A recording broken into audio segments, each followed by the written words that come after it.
Jadi kita dapat ilmu baru nih ya. Ada sedekah mentok, ada orang sudah mentok baru sedekah gitu ya. Ya, jadi saya berikan rumusan Qur'annya. Sebetulnya itu standar. Yang paling standar di dalam ujian Allah kepada manusia supaya ada nilai rasa dalam diri kita bahwa kita itu punya Allah. Itu poin tertingginya. Nah, biasanya pada titik-titik tertentu oleh Allah itu dihilangkan semua potensi-potensi dari makhluk sehingga kita bisa merasakan kenikmatan langsung untuk berinteraksi dan mendapatkan anugerah dari Allah. Itu titik tertingginya. Sambil contoh begini. Nabi Zakaria itu yang paling viral di Al-Quran, salah satunya divonis oleh manusia tidak akan mungkin punya keturunan. Secara klinis mustahil karena istrinya divonis monofus dan mandul. Secara medis semua sudah angkat tangan. Tapi apa yang dilakukan? Nanti ini akan melahirkan rumus di Quran surah kelima Al-Maidah ayat 35. Nanti jadi rumus standar dari apa yang dialami oleh beliau ini.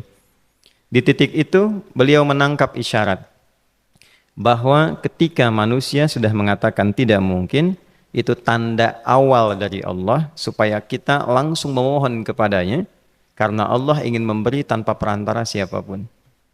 Maka dilakukanlah kemudian solat. Solat itu dalam bahasa Arab, terjemahan kitanya artinya sesuatu yang tersambung, terkoneksi.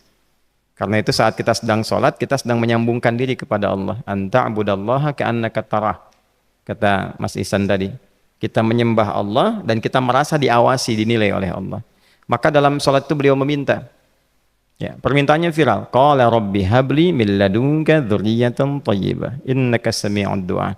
Bahasa bebasnya begini, ya Allah, semua memvonis aku tidak akan mungkin punya keturunan. Sekarang aku memohon kepadamu saja yang tidak punya batas dalam pemberian. Nah, sebelum ke sedekah dengan harta, Allah mengajarkan dulu sedekahlah dengan tubuh kita. Karena tidak semua orang boleh jadi memiliki harta, tapi semua orang punya potensi untuk menggerakkan tenaganya untuk meminta. Oleh karena itu diletakkan sebelum harta itu solat. Kenapa rukun Islam yang kedua solat, selanjutnya zakat? Karena tidak semua orang bisa mengeluarkan harta. Kalau tidak ada satu pun mentok di harta, maka gunakan tubuh kita untuk menunaikan solat. Itu rumus Nabi Zakaria. Maka beliau tunaikan di mihrabnya Maryam, minta ke Allah. Rumus kedua, sebut nama Allah, Asmaul Husna, sesuai kebutuhan kita. Jadi nggak harus 99. Misal, ini mau menuntut ilmu, sekolah, sebut ya Allah ya Alim, pemilik ilmu. Ada persoalan rizki yang ingin kita dapatkan, ya Allah ya Razak. Ada proyek, ada kegiatan yang kira-kira tantangannya tidak mudah, ya Allah ya Al-Fattah. Ini beliau minta karena divonis tidak mungkin, maka meminta kepada Allah dengan nama pemberian tanpa batas, namanya Wahhab. Disingkatnya Hab. Rabbi habli, ya Allah yang tak punya batas dalam pemberian. Mereka memvonis aku punya batasan, maka mohon anugerahkan darimu saja. Jika padamu belum sempat juga terkabul, maka mohon tunjukkan kepadaku dengan cara apa lagi aku mesti meminta. Maka dalam situasi mentok itulah kemudian turun langsung jawaban. Fanadathul malaikatu wa huwa qa'imun yusalli fil mihrab annallaha yubashshiruka bi Yahya. Tolong garis bawah ini. Orang-orang yang langsung memiliki kesadaran saat di titik paling krusial, terendah, dan kita merasa tidak punya apa-apa, lalu ada kesadaran kita punya Allah dan meminta, itu seketika nggak ada sekat. Langsung dijawab. Seketika. Nah, karena itu biasanya di momen tertentu setiap kita itu pasti mengalami peristiwa itu, apapun bentuknya. Nah itu kalau sudah sampai ke situ itu kode. Jadi di Islam tuh nggak ada pesimis, ya tidak ada pesimis dan jangan pernah melarutkan diri pada sebuah vonis sudah ini nggak mungkin, nggak akan dikabulkan. Nah itu jebakan setan. Karena declare pertama iblis ketika melakukan kesalahan itu kalimatnya jelas.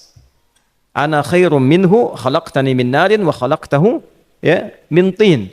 Saya lebih hebat, lebih bagus. Allah nggak mungkin nggak mungkin ada ampunan lagi. Jadi diteruskan kesimpulan ini karena nggak mungkin katanya diampuni, ya sudah bermaksiat saja. Karena nggak mungkin dikabul, ya sudah pesimis saja. Padahal di titik itu Allah sedang membuka. Temukan kata itu, temukan hubungan itu, minta itu tanpa sekat. Maka seketika malaikat turun menyampaikan, doamu dijawab. Itu sedang berdiri, baru selesai doa, belum selesai sholat, belum salam. Turun malaikat mengatakan, Allah kasih kabar, kamu akan punya anak, langsung namanya dari Allah Yahya. Jadi Yahya itu pemberian Allah. Ya, pemberian Allah. Yahya artinya hidup. Yang mustahil menurut manusia, lahir seorang bayi dari rahim perempuan yang divonis menopause dan mandul, kata Allah jadi dan hidup. Nah, rumus itu nanti terus dialami oleh para nabi, puncaknya di era Nabi Muhammad SAW, nanti melahirkan panduan di Quran surah 5 ayat 35.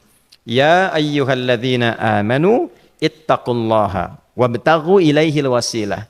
Perhatikan kalimatnya dengan detail ya. Hei semua orang yang masih merasa punya iman. Tuh iman kita disentuh. Jadi kalau mengalami persoalan di titik nadir, terendah, itu yang disoal oleh Allah imannya dulu. Kamu masih punya iman nggak? Orang beriman nggak mungkin pesimis. Orang beriman nggak akan putus asa. Orang beriman nggak akan bunuh diri. Imannya ditanya dulu. Katanya kau beriman, iman kamu di mana? Kalau masih punya iman, kata Allah, ini ujian dari saya supaya kamu nyebut saya. Katanya ingin mendekat, kata Allah kan? Ittaqullah. Nah ini rumusnya. Wabtaghu ilaihil wasilah. Kalau engkau pengen cepat dapat solusi, maka aku berikan perangkat untuk cepat mengabulkan doamu itu. Perangkat itulah disebut dengan takwa. Nah, takwa itu ada urutan 240 kali disebutkan dalam Al-Quran, dibagi pada 3 segmen. Segmen ibadah ritual, segmen ibadah sosial, satu lagi segmen rumah tangga. Ya, karena itu tinggal cari aja di ibadah ritual, misalnya sholat. Bangun tahajud malam, minta sama Allah, dekatkan diri kita. Salah satu kasusnya Nabi Zakaria. Ya, itu poin yang pertama. Yang kedua nanti ada maliyah sosial, itu yang tadi dipraktekkan, sedekah dengan harta. Ya, tidak harus banyak, yang penting Allah minta apa, ikhtiarkan, nggak akan dilihat berapapun nilainya. Yang dilihat itu ada nggak kemampuan mengimplementasikan imannya, itu poinnya. Titik itu, ya. Yang ketiga nanti di keluarga. Urutan pertama orang tua. Kata Ibnu Abbas radhiyallahu taala anhuma, tidak ada satupun aku melihat amalan tertinggi yang menarik perhatian Allah untuk memberikan ampunan pada orang tobat atau mengabulkan doa dengan cepat kecuali berbakti pada orang tua. Dan kisahnya viral sekali di Al-Bukhari, 3 orang terjebak dalam gua, kemudian tertutup batu besar karena berteduh hujan, tapi tertutup batu besar. Lalu ketiganya mendorong, tidak pernah bisa mengeluarkan tenaga yang mampu mengeluarkan mereka dari batu itu. Gak bisa gerak. Satu di antara 3 orang ini mengusulkan, sudah, ini tanda dari Allah. Jangan gunakan kekuatan kita lagi, kita diminta menggunakan kekuatan yang Allah berikan. Coba kita cari amalan rumus takwa tadi. Satu di antara 3 itu mengatakan, ya Allah, saya punya seorang ibu. Setiap kali saya berangkat kerja, saya akan selalu siapkan hidangan untuk ibu, khusus untuk susu sebelum tidur, itu saya yang minumkan langsung kepada beliau. Itu berlanjut selama hidup saya seperti yang kau ketahui. Satu kali, saya pulang dari kantor, dari pekerjaan, ibu saya sudah tertidur. Sementara susu belum diminum. Dan kami putuskan tidak ada yang berani menyentuh susu dan minuman makanan kecuali ibu terlebih dahulu. Maka saya putuskan memegang nampan susu di samping ibu yang tertidur dan menunggu beliau bangun. Tiba beliau bangun tengah malam, saya berikan susunya tanpa saya katakan saya telah menunggu cukup lama untuk memberikan susu itu. Ibunya nggak dibangunkan, dibiarkan istirahat dengan nyaman, begitu bangun diberikan susu tanpa komen sedikit pun. Nggak bilang, mas betulnya udah lama tadi nungguin deh. Langsung diberikan. Seketika ibu senang istirahat dan lalu mengatakan pria ini, ya Allah, jika engkau ridha dengan amalku ini, maka mohon bebaskan kami dari kungkungan batu ini. Lalu ketiganya berikhtiar mendorong, yang tadinya tidak punya kekuatan, seketika batu itu menggelinding dan membebaskan 3 orang itu. Nah itu persegi dalil yang sebetulnya jadi pedoman hidup. Dalil itu kan pedoman bahasa Arabnya. Pedoman berkehidupan. Kita di Islam itu lengkap. Jadi kalau kita mengalami kasus itu dimanapun, ya, baik di kedudukan, di usaha, di pengetahuan, sudah mau ngapalin mentok, gitu ya, itu ujian.